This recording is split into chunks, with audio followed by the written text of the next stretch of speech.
So you went on another platform and did an interview to address the snitching allegations that you've had attached to your name, right? Yes. With the situation with your nephew. Right.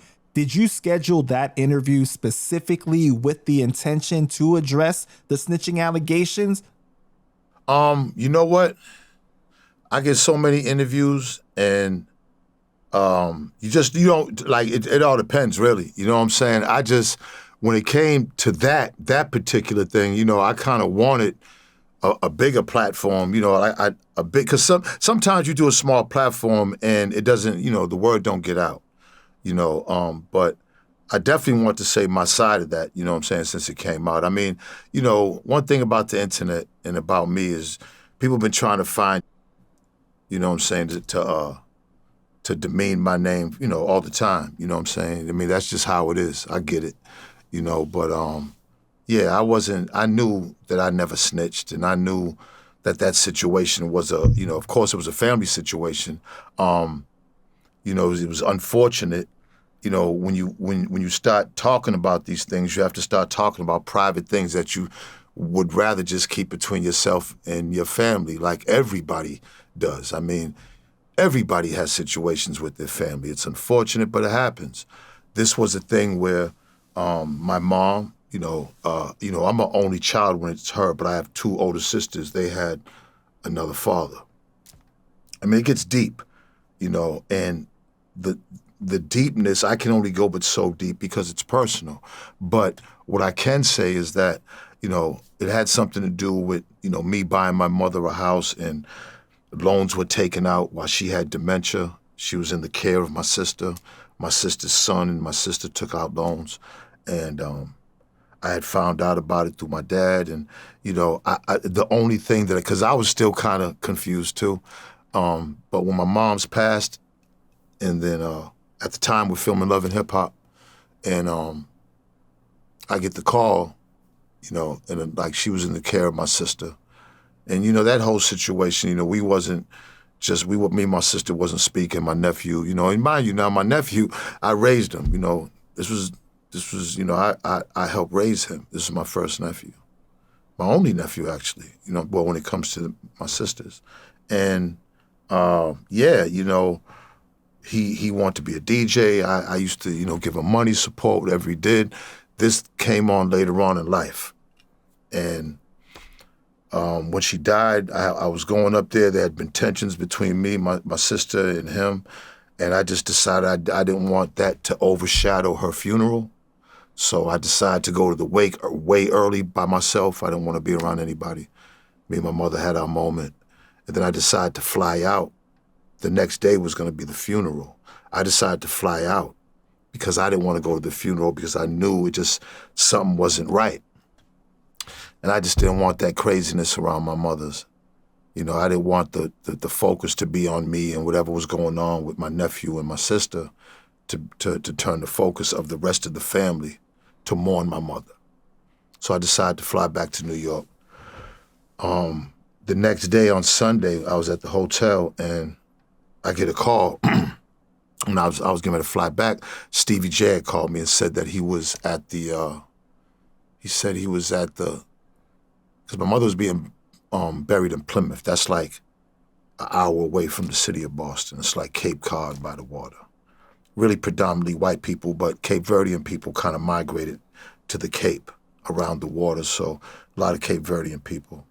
And my mother, I guess Stevie was going out there to surprise him. He said he was out there in Plymouth already at the burial site. And I said, "What you doing out there?" He said he took a cab from the airport. I said, "Damn." I said, "All right, look, I wasn't going, but I'm going to come pick you up." I said, "I'm not going, but just stay there." He was like at a sub shop. I said, "Stay there, I'll be there." So I jumped in the car. I had rented, I think I had a Pathfinder. I remember the whip. And I'm going out there. Now, this is like 12 o'clock in the afternoon. I'm driving out on Route 3. It's a highway. It's a 2-lane highway, but it's a main highway. And it's a white highway. You know what I'm saying? Like that's where you go to Cape Cod. People go to vacations from Boston. So, you know, those towns that run that highway to the Cape are all predominantly white.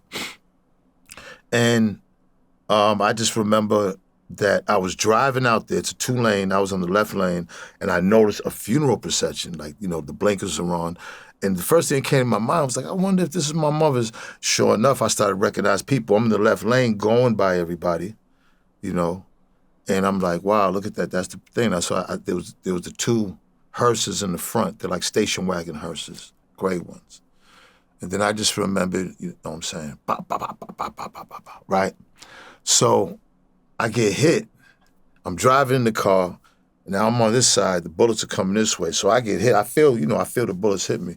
But I've been shot before. So the main thing was while I'm still driving, I remember taking a deep breath because I wanted to see if I was hitting my chest, because then I know I'd be in trouble. You know what I'm saying?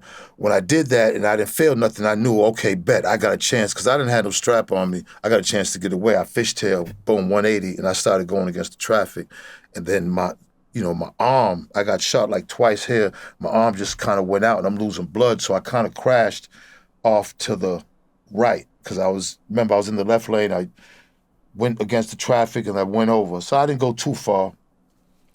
Now, he's dumping at me, right?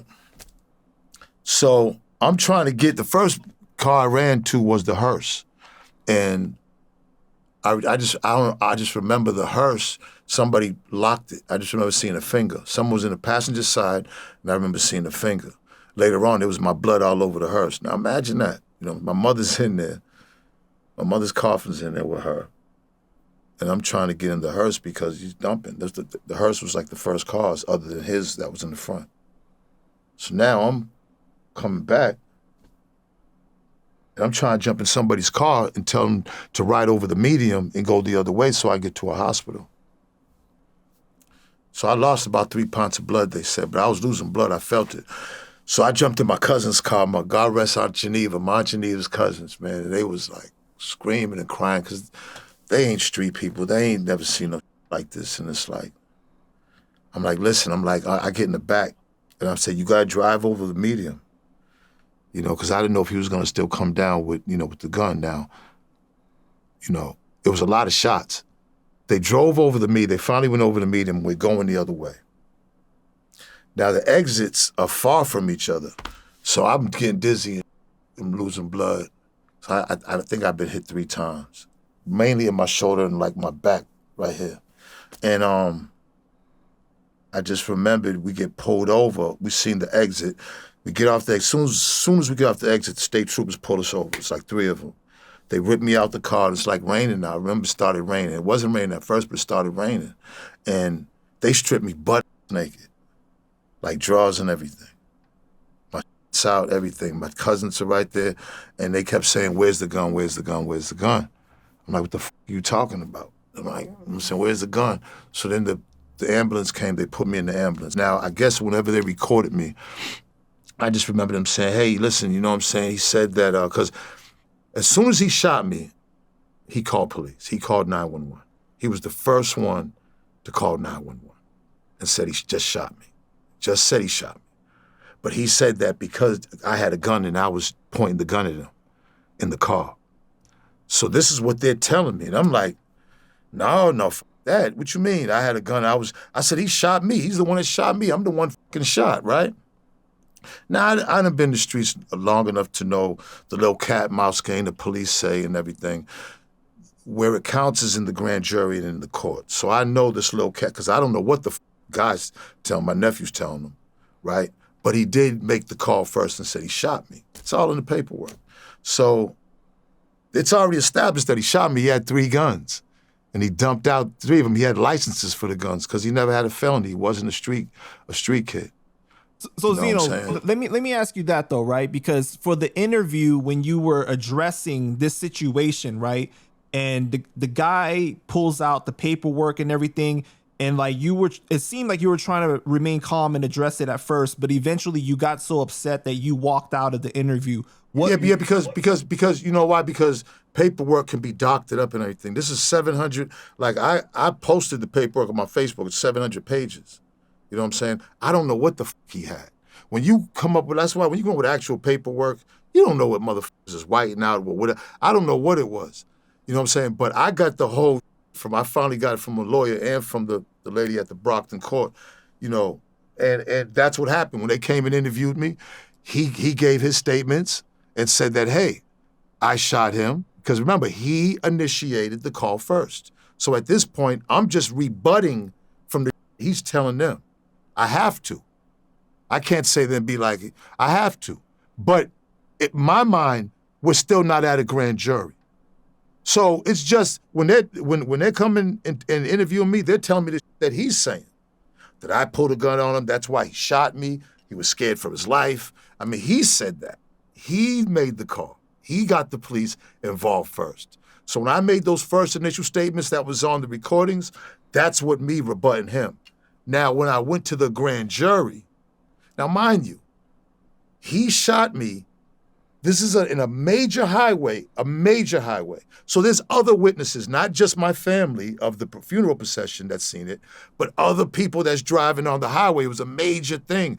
There was helicopters. They had to shut the shit down. This has never happened before. Like, you know what I'm saying? Man gets shot 1 o'clock in the afternoon, broad daylight on the highway. So to the prosecutors, this was a closed case. Now, this is Plymouth County. Now, anybody in Massachusetts can tell you, Boston, where we from, Suffolk County is bad enough. Plymouth County, this is where the rock is. Remember in Malcolm X, they said Plymouth Rock didn't land on us? This is where the fucking rock stays at. Like, this is Hang 'em High Town. He shot me above the waist. That's attempted murder. It's an easy case if I say that, yes, he's the one that shot me. He goes to jail for 15, easily, to 20, attempted murder. This is an easy case for the prosecution. There's a gang of witnesses that's seen it. When I went to the grand jury, they asked me, I said, I don't know who shot me. The jury, they picked the jury. I think there might have been one black person, but it was pretty much white. He would have been finished. I said, I don't know who shot me. I mean, it's my nephew. I'm not a rat anyways, but surely I'm not, come on, this was all confusing still. But I said, I don't know who shot me. Now, I thought it was over then. I figured he'd walk, you know what I'm saying? Because I'm the main witness. It don't matter that everybody else seen he shot me because it was broad daylight. You know, they're not in gangs or in the streets. They're just saying what happened. He admitted that he shot me. He called and said it. But the motive was the reason why he shot me was that he said I had a gun. I didn't have a gun.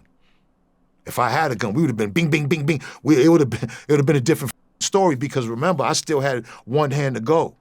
So. What happened behind the scenes of that interview? Well, hold on, but let me finish before you ask, because this is important. Now, I get a call from my lawyer and said, listen, they want you to come to court. I'm like, now, I thought it was over with the grand jury. They said, now you got to come to court. I said, I'm not going to court. I already told them the grand jury, I don't know who shot me. I said, whatever I said on the recording, I was delusional. I was f***ed up. I was on meds. I was panicking. I don't know what I said. That's what I told him. I said, but one thing's for sure is I don't know who shot me. Shots rang out. I don't know who shot me. So now they're in the pickle because he admitted to shoot me. I'm saying I don't know who shot me. So boom, it's going to trial. So they bring me in court. I said, I'm not going to fucking court. They said if I don't come to court that they was immediately going to lock me up for contempt and I'd have to do 6 months. I said, all right, cool, I'll go to court. Went to court. Seen him sit in the front with his lawyer. You know what I'm saying? Fat he is. You know what I'm saying? Walked up in there, sat on the stands. Do you see anybody in the court that shot you? No, not at all. Got up and left. And that was it. He walked on it. You know what I'm saying? Like, again, common sense. Let's be common sense. The hype and whatever, this and that. If I would have told he would have got attempted murder. There was like 9 other witnesses that said he shot me, plus he said he shot me. But they never proved. Remember, they had to prove that I had a gun. When I was in the ambulance, they was doing gunpowder and everything on me. Like they didn't even give a and the police, the officer was Driscoll, and him and his family been with me and my family for years.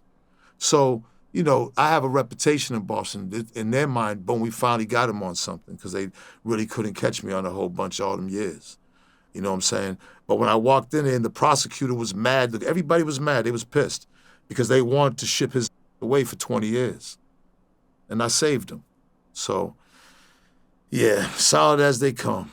So what happened behind the scenes of the interview? Because we hear the audio, but we don't see anything anymore Nah, after nah, you nah, get nah, up. nah. There was some guy over there and the thing. You know, he said some words. We were saying words back and forth, and right there was it. There was like, cause there was like a bunch of. There was like a warehouse or whatever. You know what I'm saying? It was nothing. Wasn't it? It But wasn't. did you get up because you felt like you were just tired of addressing the Nah, well, you situation? know what? You know what? I just yeah. At that point, the way he was handling the interview, it was automatically in his mind, oh, you snitch, you snitch. I'm not gonna keep debating with nobody.